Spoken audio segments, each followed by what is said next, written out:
నాణ్యమైన మధ్యాహ్న భోజనం అందించాలని జిల్లా కలెక్టర్ హైమావతి నిర్వాహకులకు సూచించారు.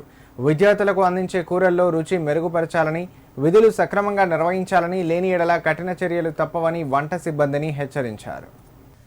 సిద్దిపేట జిల్లా నంగనూరు మండలం బద్దిపడగ గ్రామంలోని జిల్లా పరిషత్ ఉన్నత పాఠశాలలోని మధ్యాహ్న భోజనాన్ని జిల్లా కలెక్టర్ హైమావతి ఆకస్మికంగా పరిశీలించారు.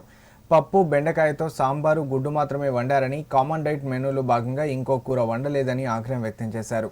విద్యార్థులకు పౌష్టికాహారం అందించడమే ప్రభుత్వ మధ్యాహ్న భోజన ఉద్దేశమని తెలిపారు.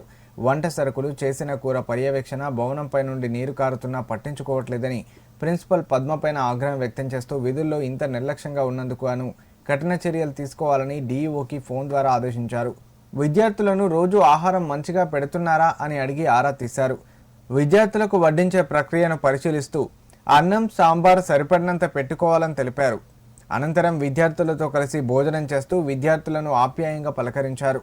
బాగా తినాలని, తింటేనే చదువుకోవడానికి శక్తి వస్తుందని, జీవితంలో ఒక లక్ష్యం పెట్టుకొని చదవాలన్నారు. మంచి క్రమశిక్షణ అలవాట్లతో ఉన్నత స్థాయికి ఎదగాలని తెలిపారు.